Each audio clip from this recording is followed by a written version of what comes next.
Alright guys, we're back with more fantasy baseball content. In this video, I'm going to help you go through your waiver wire so you can pick out the best and most important players to add to your teams. This is gut check time in the fantasy baseball season. If you're still here, you're a tough player. You are ready to win a championship. So now in this waiver wire video specifically, I have a list of a lot of players who I like to think of as lightning in a bottle type players. Guys who can get really hot through the end of the season and possibly really change your fortunes. Also really quickly, if you guys are not yet subscribed to the channel, please go down there, click that big black subscribe button. I'm only a few hundred subscribers away from the 7,000 subs goal that I've set for the end of the month. Only a few days left, have 2 or 3 more videos to get you before the end of the month. But again, if you guys don't want to miss out on any of the great videos for the rest of the season, waiver wires every week, trade deadline reactions, rating and reviewing your guys' teams, just giving yourself the best possible chance to win a championship, you definitely don't want to miss anything. So again, go down there, big black subscribe button. But now let's get into it. The first player I want to talk about this week is Colson Montgomery, shortstop on the White Sox. Montgomery's only been up for about 2 weeks so far, and he's hitting the absolute cover off the ball. He's already got 2 homers, 2 doubles, a triple, and again, the quality of contact is kind of nutty so far. He has 112.2 max exit velocity and super elite bat speed at 76.5 miles per hour on average. That's ranked 17th out of every player in the league that's taken at least 50 swings this season, and right next to Vladimir Guerrero Jr., Yordan Alvarez, and Wilson Contreras. Again, right now, Colson Montgomery, from just a pure power potential standpoint, is up there with some of the best power hitters in the league. He's coming off a really huge game against the Tampa Bay Rays this past Wednesday, where he had 3 batted balls he hit at least 107 miles per hour. He was only the 37th player in all of baseball this season to have 3 batted balls in one game that were hit at least 107 miles per hour. He can really swing it. But we kind of knew Montgomery was going to have big-time raw power when he was called up again around 2 or 3 weeks ago. But we were very worried about the swing and miss because he had over a 30% strikeout rate in AAA, and that's kind of been his bugaboo coming up through the upper levels of the minors. But so far, again, through just 2-3 weeks in the major leagues, it's only about 25%. That's palatable. I do think that will rise, though. I'm expecting some aggression because he does have an 18% swinging strike rate, which is kind of like Joey Gallo levels of swinging strike rates. Really not good. But his walk rate's high, around 10%, and his chase rate is in check, slightly better than league average. So maybe he does find a way to even this all out and keep that strikeout rate under 30% at the major league level, which is the spot we really want to avoid. Also a big thing for Montgomery, and just his confidence and his playing time, he's passing the test playing shortstop defensively. That's huge because the White Sox have played most of the season without a real shortstop. Chase Maedroff started there for a lot of the season. He's not exactly shortstop by trade. Montgomery has more of the raw talent, has more of the raw ability. He's definitely the guy they want to be the shortstop of the future. And he's also not really that far removed from being considered a very high-end prospect, just a few years. It's really been this big swing and miss issue in the upper minors that kind of knocked him down a few pegs. But in terms of physicality, size, and of course this raw power like I'm talking to you guys about, he really has a lot of it. And that top-end power can cover up a lot of the flaws, like the swing and miss. We're expecting to come to his game a little bit more. He's one of these lightning in a bottle guys I like this time of year because he can go nuclearly hot and change a team's fortunes. In 12-team leagues, I'm taking a really long look at Montgomery this week. Next up, we have a player who I view similarly to Montgomery, but I think is much more safe and secure. It's Noelvi Marte, third baseman on the Reds. This is Marte's second time being on the big waiver wire list this season, and I actually don't know why he's available as widely as he is in most leagues. Another former top prospect with huge pedigree, dealt with a PED suspension last year, a bad oblique injury earlier this season, but he's just tearing the cover off the ball. He's got an 850 OPS, 6 homers, and 5 stolen bases through 34 games entering play on Friday, and has great batted ball data to match it and a high contact rate. Again, I don't see much of a flaw in anything with Noelvi Marte's offensive profile right now. His plate discipline isn't perfect, but again, he makes a lot of contact. He's aggressive on the right pitches inside the zone, pulls a lot of his fly balls, and again, he's one of those guys that's just up at the plate looking to do damage, which I love to see, especially as an everyday player in a place like Great American Ballpark, which is one of the best places to hit in all of baseball. He's also getting a little bit of time in the outfield lately. There's a long way to go before he could pick up some outfield eligibility, but that would also be a huge boost to his fantasy profile. He is a third baseman by trade, though, and third base is a position that's shallow enough for Marte to be a factor in 12-team leagues right now. Next up, we have our first pitcher on the big list this week, someone I really did not expect to talk about this season at all. It's Eric Lauer, starting pitcher on the Blue Jays. In general, this is a bit of a soft waiver wire week for pitching, but you guys should stick around towards the end of this video because on my deep league ads, there will be a lot of pitchers on there. So again, if you're looking for pitchers in deeper leagues, keep an eye out for that. But Lauer himself has been nails so far this season. He's got a 2.61 ERA and 0.93 whip over 70 innings. That is way too good to ignore. And with those really good results, he's also had a huge jump in his strikeout rate at 26% right now, which is by far the highest of his entire major league career. It's all pretty interesting too because Lauer spent last year in the KBO, and he might be the next iteration of major league pitchers to spend a year in Korea, redefine their repertoire, and come back as a totally new guy. with results that could stick. Basically, every single one of his secondary pitches has a different movement profile than it did the last time he pitched in America, and all of them have been more effective this year against right-handed batters, which is a big deal for Lauer because he's a lefty pitcher. First up is his curveball, which is the secondary he's throwing most often against right-handed batters. He's had a little bit of drop to that pitch, 2 inches of glove side movement. It's getting about a 25% whiff rate, which is good, not great, but that's a pitch he's suddenly able to use in the strike zone and generate a lot of soft contact with against the righties. Then we have his changeup, which is the pitch with the biggest difference so far. It was something that was so ineffective, he actually scrapped it in his last 2 years in the major leagues, 2022 and 2023. But now that pitch is back as a relevant part of his repertoire, has way more drop than ever before and much less run. Now it's much more of a straight change. Also, his slider is a pitch that he's not using a ton, but that also has much more drop and in a very small sample is forcing tons of swings and misses against the righties. Also the same thing with his cutter, which again, like every other pitch, just has a lot more drop, a lot more vertical movement. Altogether, when you look at his repertoire as a whole, you can see a much greater emphasis on north-south movement and much less east-west movement. You can see it really well on his pitch chart right here, and you can also see this through line right through the middle of all those pitches. That's made them really good at tunneling all of those together. So one of those pitches coming at the batters, it's very hard for them to tell which pitch is actually the one that's there until it's too late. And all of that relies on Lauer's fastball, which is objectively a mid-pitch, not a good movement profile and just sits 92 miles an hour. But the way all of these pitches tunnel off each other vertically now, he's been able to throw that fastball high in the zone, be effective with it, and use that as the foundation for everything else to kind of fray banana peel off it. It's nice. The more research I did on Lauer, the more I wound up liking him. He's definitely 12-team relevant right now. I've picked him up in a few places and think you guys should too. Next up is another fun one. It's Andrew Vaughn, first baseman on the Brewers. I know right now is trade deadline season, but Vaughn is the epitome of a change of scenery guy that's really impacting his game. And something is genuinely happening here, getting away from the White Sox and going to the Brewers, where Vaughn has a 950 OPS in his first 10 games in Milwaukee and looks like a totally rejuvenated player. The biggest thing I've noticed with Vaughn in a change from him from the White Sox to the Brewers is that he's really upped his bat speed. 70-mile-per-hour average bat speed with the White Sox to already 71.3-mile-per-hour average bat speed with the Brewers. That one tick of bat speed doesn't seem like much, but it has taken his bat to being significantly below average to almost having league average bat speed, really just shade under it, which is a big deal. Also, they've changed his positioning in the box just a little bit. He's moved a few inches closer to the plate and a little bit back in it. Again, we're just looking for these little tiny tweaks and changes,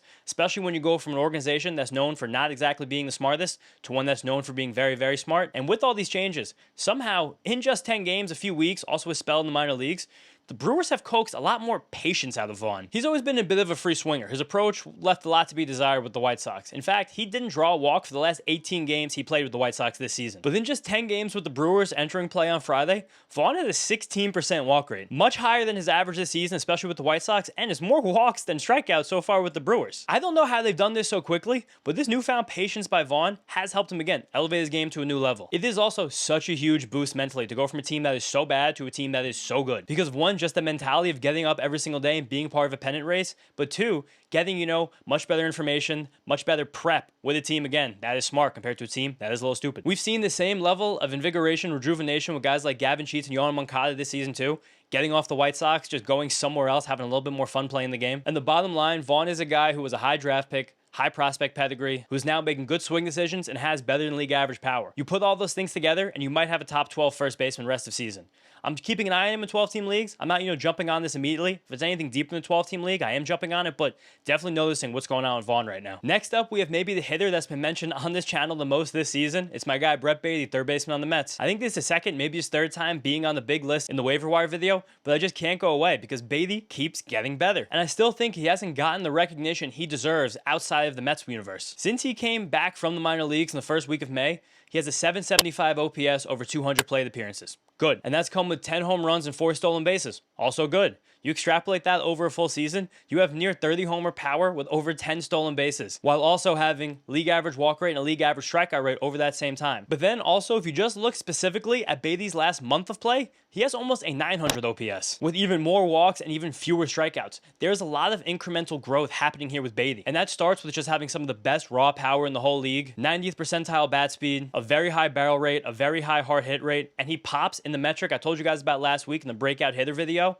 Barrels per swing, he's about the 85th percentile in that stat. Overall, the swing decisions are still just kind of but they are trending up. He's never going to be a guy that makes a ton of contact, but his chase rate is falling, his contact rate is rising. A lot of little things are just coming together for Baty, and it really is all held together by what's been stupendous defense at both third base and second base, which has now kind of assured him a full-time starting spot in the Mets lineup every single day. I'm into this, especially in terms of fantasy baseball player, where you can have the third base and the second base eligibility. That's a great player to have on your roster. And again, I think that there's a chance that Beatty could keep getting better as the season rolls along. Okay, now 2 more players on the big list. Next is another pitcher, Luis Gil of the Yankees. Again, I know I told you guys before, the big list is light on pitching this week, but I did just do an all-pitching video earlier this week on my 5 breakout pitchers for the second half, which has a lot of great info in there, and more pitching options at the end of this video in the deep league section. So stick around for that if you want to hear some more pitching talk. But back to Gil. I think he's flying under the radar as an injury stash this year and the defending rookie of the year, just because he has been out for so long.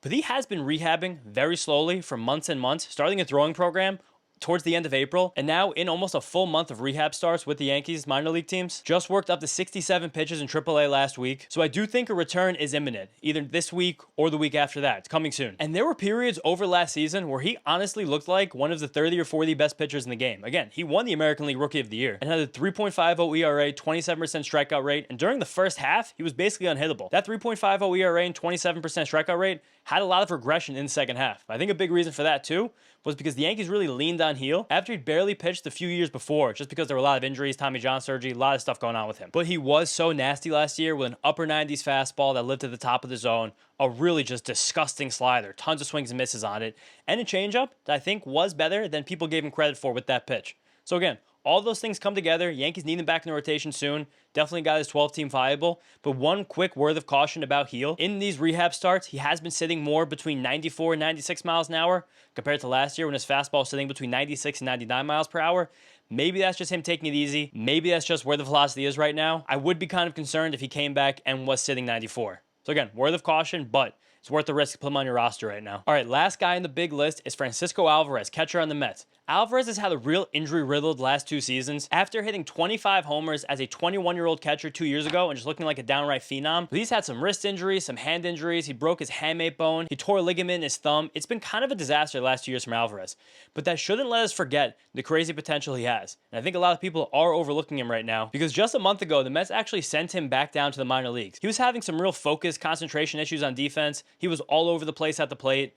And at the end of the day, the Mets were trying to manipulate his service time a little bit, but that's a discussion for another day. He did go back to AAA though, and while he was there, just completely mashed. 11 homers in 21 games, got his swagger back. Also, went back to his old swing that he was using a few years ago. Alvarez and the Mets were kind of pushing this all-fields approach, but I don't know why they were doing that because he is just a monster of a human, crazy power to the pull side. Now he's back to his old swing, toe tap, daddy hacks, high bat speed, swing for the fences. And now since he's come back to the major leagues over the last week, he had a huge double in the Mets game on Monday. He had a huge home run in the game on Tuesday. Both of those hits helped fuel huge Mets comebacks. Also drew a few walks. And again, just on the eye test, it looked like the swagger was back. He's also still so young for a catcher at 23 years old. If you guys listen to my podcast, Mets Up, you know the stat I'm about to give. When Cal Raleigh was 23 years old, the same age as Francisco Alvarez is right now, Raleigh had never taken an at-bat at AAA.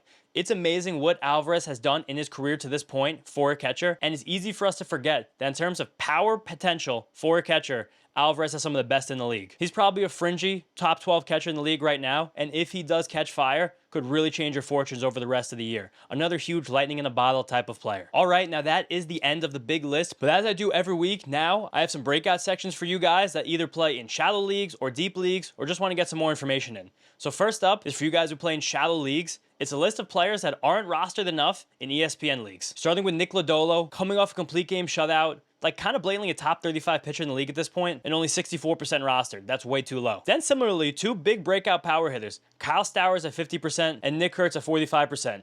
2 of the best power hitters in the league. I don't know what's going on where those guys aren't even rostered in half of leagues on ESPN. Kurtz especially. He looks like a top 30, top 40 hitter in the whole league right now. What are we doing with him on the waiver wire? Then Yuri Perez, 35%. I feel like I talk about Yuri Perez half my videos at this point because the guy's just a stud. It's like a 3.2 ERA, more than a strikeout per inning, and a whip under 1. What are we doing? Why is he available in so many places? Same with Quinn Priester. Huge breakout this season on the Brewers. Only 33% rostered, getting tons of strikeouts, tons of ground balls. He's a dude. Another borderline top 50 pitcher. Addison Barger next, 32%. Another one of the favorites on this channel. Just such an all-around great player. No reason for that, especially with the third base and outfield eligibility. Same goes for Edward Cabrera. Has super turned a corner this season. I know there was a bit of an injury scare, but he just had a good start this past week against the Padres. Really good pitcher. Then a couple young players. Jack Caglianone at 15%. Just talked about Caglianone a lot in my breakout hitters video. Castillo, just the nuttiest raw power in the league. Get them on some of your teams if you need lightning in a bottle. Same with Zebby Matthews at 5%, Jesus Sanchez 2%. Just talked about those guys a lot in my last two videos, but what are we doing where those guys are available in 95% of leagues? Next up, we have the stash list. Guys that are either coming back from injury or in the minor leagues that can make an impact through the rest of the season. First, a bunch of injured pitchers on their way back. Bryce Miller, Bailey Ober, Aaron Nola, and Spencer Arrighetti. From this, quartet of guys, I think I have the most confidence in Nola, just giving the credit to the veteran.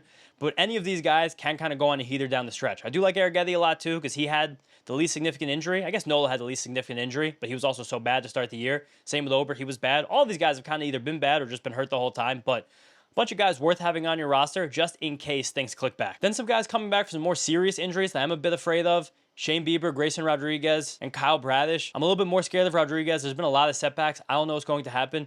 Similarly with Kyle Bradish, no setbacks, but I really just think we're going to see him in a really reduced role, just so the Orioles can see him through the end of the year and be confident the pitcher he's going to be in 2026. And the same goes for Bieber. I really just don't know what we get out of these guys, but I have to mention them because, name appeal, and there are great pitchers. I think their teams are going to be much more careful with them than the first four guys I just mentioned. Same goes for Christian Javier and Luis Garcia on the Astros. Definitely not the same ceiling as the other guys, though. I also have my obligatory Bubba Chandler mention every single week. Just please, Pirates, call him up. He needs to be in the major leagues. He's more than good enough to be in the major leagues. Then Luis Robert has been heating up of late. A little groin injury right now, missed 2 of 3 games, but I'm really ready for the heater in the second half after he gets traded. Luke Keeschel on the Twins, also on his way back from a fractured forearm. Should be back in the next 2 or 3 weeks. Good stolen base upside. And again, just a good time to be thinking about the trade deadline. Looking at teams' bullpens, looking at some minor leaguers who could get shots after teams trade some veterans. Just be thinking about all that stuff this time of year. It's a good week to get ahead. Next, we have the deep league ads for you guys out there playing in much deeper leagues. First up, one of the first big trade deadline dominoes to fall,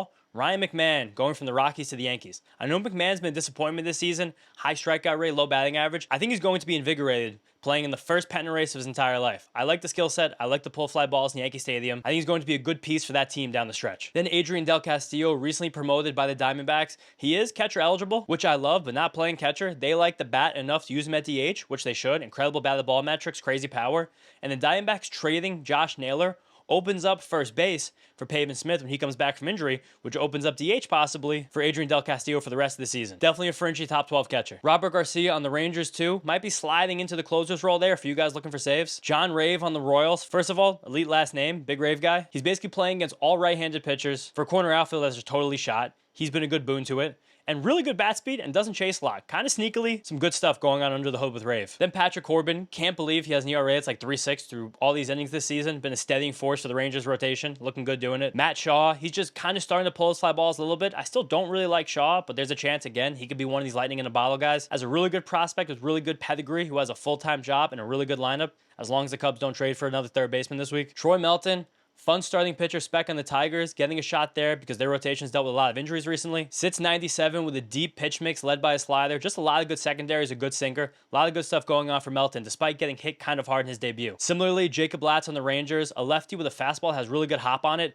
I just don't know if Latz is going to be a guy that sticks in that rotation. I don't know if they have the space for him at the moment, but if they do, I like him. His stuff has ticked down a bit though, moving from the bullpen to the rotation, but still a plus slider and a plus changeup. With a good shape on a fastball from a lefty. It plays. Angel Martinez as well on the Guardians. Just plays every day. Eligible infield, outfield, steals bases, high batting average. Kirby Yates on the Dodgers with Tanner Scott on the injured list and Michael Kopech also still on the injured list. There's a good chance that Yates gets the lion's share of saves on the Dodgers as long as they don't trade for a top-end closer this week. Mickey Moniak on the Rockies. Tearing the cover off the ball, almost a 900 OPS this season. The Rockies are playing 6 games on the road this week, though, but after that, 6 games at home. We like playing our Rockies during the home games. Trevor Rogers as well, enjoying a bit of a resurgence on the Orioles. The fastball velocity is ticking back up ever so slightly. We're getting to that 92 range. When Rogers was his best, it was 93, 94, so we like to see that. Michael McGreevy, control artisan, called up, back in the Cardinals rotation after they got rid of Eric Fetty. And Frankie Montas on the Mets. Montas apparently was tipping his pitches in a game against the Braves a month ago when he got blown up. If you take away that game where he was apparently tipping his pitches, he's got a 2.70 ERA in a month since coming off the IL. I like Frankie Montas in a deep league. Now, lastly, I've given you guys a lot of players to add, so I have to give you some to drop. First up, Shane McClanahan, another setback coming back from the Rays. A good warning to really avoid some of these, to avoid these injury stashes for pitchers with really serious injuries. Marcell Ozuna on the Braves, becoming a part-time player. I think the team is really sending him a message. He's just not been in the lineup at all. Hasn't produced this whole year. Landon Roop, one of my favorites from the channel, went in the IL Friday with elbow inflammation. We are just absolutely torn apart by this. So sad. But with the elbow inflammation out of nowhere, probably a safe drop. Tommy Edmonds been playing through an injury. Just also looks awful, losing some playing time for the Dodgers. And I'll even say this. In your shallower leagues, I'd be okay dropping Jacob Wilson. He was kind of the story of the first half of the season, has been dreadful for like 2 months now. And he's not really giving you anything because the batting average is low. There's no more homers. There's no stolen bases. I don't know what service Jacob Wilson's performing right now. He's maybe like the 17th best shortstop at fantasy baseball through the rest of the season. Not worth it in most leagues. Also, Yu Darvish off the IL looks completely terrible. He's old. It really looks bad right now. Marcelo Meyer just got hurt. He's been in a wrist brace. Looks like he's going to be in the IL for a while. Adrian Hauser, the regression monster, is coming. I know the ERA is still low, but if you have him on your teams, just please cut bait. Don't be a part of this horrible regression. And Brooks Lee, just not very productive. Still playing most days for the Twins, but I think Luke Keishel's return will cut directly into Brooks Lee's playing time. No matter what, he's kind of just a borderline everyday player with not much power, not much speed. I don't know what he's doing for you. That's the end of the video. Thank you guys so much. Again, we're going to be back here every single week with waiver wire videos. Please hit that subscribe button if you don't want to miss anything. Let's get me 7,000 subs. Let's get there, fellas. If you guys want to win your championships, this is the spot to be. Thank you again for being here. I appreciate it so much. I'll see you guys next time.